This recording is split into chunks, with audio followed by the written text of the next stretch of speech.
Fala galera, voltamos aqui ao nosso quadro de dúvidas de contabilidade, novamente aqui com o Fernando, para tirar mais algumas dúvidas que a gente tem de contabilidade, porque é um assunto complexo, né, senhor gente? A gente que não entende do assunto, a gente fica dependente de pessoas como o Fernando, que com certeza podem aqui nos ajudar, e a Gelise, que com certeza salva a nossa vida aqui de contabilidade, transforma tudo isso numa coisa muito mais simples, mais fácil, mas tem algumas dúvidas que a gente fica aqui na cabeça que não tem como não ter.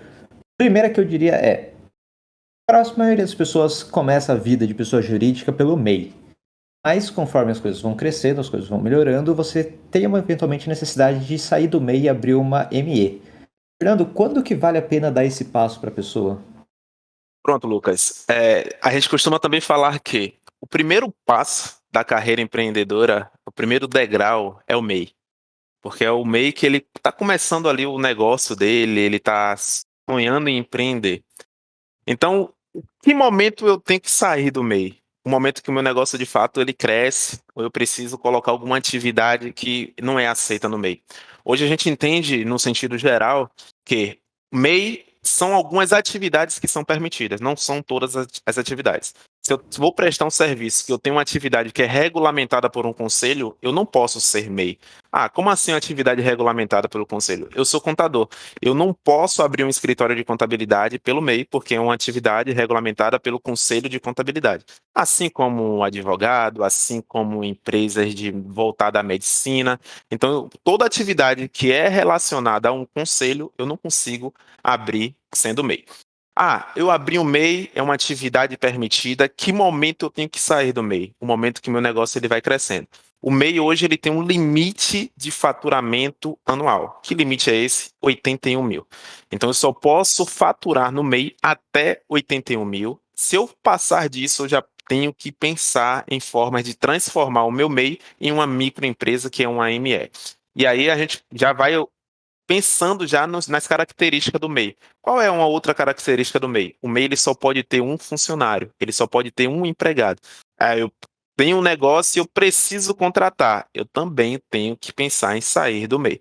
Então, todas as características relacionadas ao MEI, a gente tem que ir estudando na medida que o negócio ele vai andando para poder tomar uma decisão de desenquadrar o MEI e transformar em uma microempresa ou então em uma empresa de pequeno porte. Você estava falando de um assunto que me lembrou do meu caso, você estava falando das atividades permitidas do MEI, basicamente, que são os famosos KNAIs, certo? Isso. Eu lembro que quando eu fui abrir o meu MEI, não tinha a opção lá de animador 3D para jogos. Era a minha surpresa. Porque tem coisas que são mais recentes, mais novas, então isso na verdade não tem nem acho que na ME. O que eu tenho que fazer quando não tem a minha atividade específica para eu escolher ali nos canais? Na medida que os anos vão passando, né, vai surgindo novas atividades, vai surgindo novos negócios e a Receita Federal ela não anda junto com o surgimento dessas coisas. E aí Um o que é que pouquinho acontece? atrasada. E aí o que é que acontece? Não existe KNAI específico para uma determinada atividade. O que é que eu preciso fazer? Procurar um KNAI que seja próximo àquilo que você executa. Eu não posso ter um KNAI muito distinto, mas existe KNAIs que a gente consegue aproximar daquilo que você de fato executa. Fernando, mas como é que eu vou saber se aquela atividade compreende? Existe um site que ele é padrão, que é um site do IBGE, que se chama Concla. Esse site a gente coloca uma parte da atividade que a gente vai executar e ele vai listar lá, esta subclasse compreende tal, tal, tal. Então ele vai listar ali as atividades que compreende naquele KNAI. Certo, então, bom, eu não tendo o meu KNAI de animador 3D de jogos, eu lembro que eu escolhi, acho que como é que é o nome do meu KNAI? Atividade de audiovisual não estabelecida previamente, alguma coisa assim. E uma atividade que tem relação com aquilo que você executa. Não fica muito E distante, mas é próximo, entende? o mais próximo possível. Então, tentar Isso, o mais encontrar ali o próximo mais possível. próximo. Não vou ter Isso. tantos problemas se eu conseguir linkar ali, Não, sendo que tem não uma, tem, não uma tem lógica. problema algum. Você vai conseguir emitir suas notas fiscais, vai conseguir prestar seu serviço tranquilamente. Legal. E outra dúvida aqui, eu lembro que quando eu fui sair do meu MEI para criar o ME, acho que até o Unity que me sugeriu isso, falou assim, é mais vantagem você fechar o seu MEI e abrir um ME do zero do que você tentar migrar o seu MEI para um ME. E eu lembro que quando eu fui na casa do cidadão aqui para fazer esse processo de fechar o MEI, ele até falou, não, você deve migrar o MEI. Aí fiquei confuso, não sabia o que fazer, mas eu decidi ir pelo lado da empresa sugerindo do que pelo lado do servidor público me orientando. Então, você acha que eu fiz certo ou você acha que eu fiz errado? Você decidiu baixar ou seguir? Eu decidi baixar e abrir uma nova. Pronto.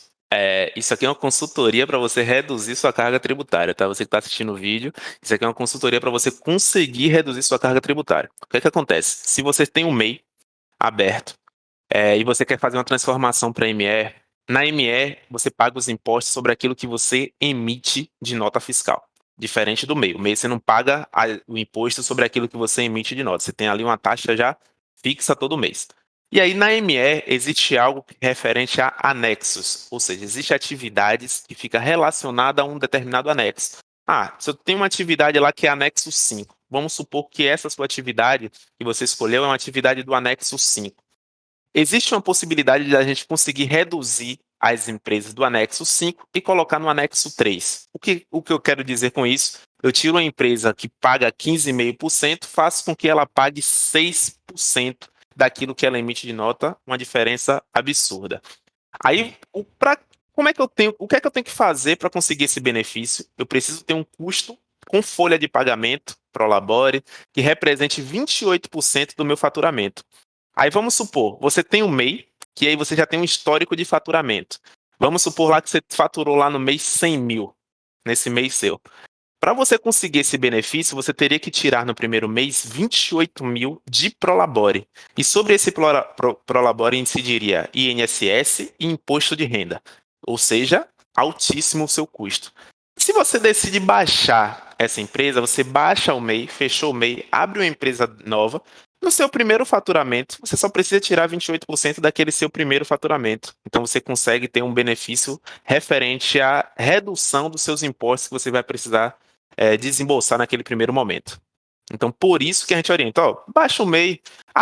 Para você ter ideia, um processo de abertura ele é bem mais tranquilo do que um processo de transformação de MEI para ME. O processo de abertura ele é mais rápido do que um processo de transformação de MEI para ME referente aos órgãos. Show de bola. Eu O Yuri é que faz lembrei do esse- meu caso, agora eu quero falar que eu sou anexo 5, porque eu sou programador. E na época eu fiquei muito feliz com esse lance de fator R, que vai cair bastante o desconto, mas na prática eu vejo que não muda. É melhor, mas não é tão melhor, porque o que eu pago de imposto em cima do Prolabore e INSS acaba sendo quase igual a pagar o imposto inteiro. Então, assim, pra mim ficou meio. Claro, eu ganho um pouquinho a mais, mas no fundo não é tudo isso, né? Que vendem de, vai cair pra 6%. Não, na verdade de 15 vai cair pra uns 12, 13. Porque o resto você vai pagar em cima do Prolabore, né? Pronto. Mas aí o que é que acontece, Lucas? Aí é sempre a pergunta que eu faço. No anexo 5, você pagaria 15% diretamente para o governo, beleza? No anexo 3, com a redução do fator R, você pagaria INSS e imposto de renda a mais. INSS está contando para a sua previdência social, qualquer auxílio que você precisar, auxílio doença, auxílio maternidade, aposentadoria, está contando, então é o benefício pessoal seu. E imposto de renda, a depender de como foi o seu ano calendário, você consegue restituir esse valor no ano seguinte. Então, eu vejo como mais vantajoso por conta disso. Eu prefiro pagar algo que eu tenho um benefício lá na frente do que estar pagando totalmente para o governo lá sem ter um resultado lá na frente, entende? Sim, com certeza. Eu pago, Nem inclusive. que fosse pra cair 1% já valia a pena. Eu lembro que eu já pago o topo do INSS, daí o resto ainda vem mais imposto, né, do Prolabore, justamente por isso. Mas eu recebi restituição no passado, que, claro, não chega perto do que eu gastei, mas já é alguma coisa, né? E é que nem você falou, o INSS, caso eu consiga me aposentar, coisa que daí, pessoalmente, eu acho que na minha geração não vai acontecer, mas assim, na dúvida, já que eu tenho que pagar, eu prefiro pagar pro INSS ali do que pro governo direto e não ter esse suposto benefício lá na frente, né? Então, Excelente. Bom, galera, então muito obrigado por ter assistido esse vídeo. Se você tem algum problema de contabilidade e precisa de solução, tem aqui no nosso link o pessoal da Agilice. Nós usamos, nós recomendamos. E, Fernando, muito obrigado por ter vindo aqui tirar mais algumas dúvidas. Temos mais dúvidas que vamos vir tirar aqui com você ainda. Se você está assistindo a gente tem alguma dúvida, deixa nos comentários. Quem sabe a gente grava mais um vídeo aqui com o Fernando, tirando mais dúvidas ainda de vocês. Muito obrigado e eu vejo vocês no próximo vídeo.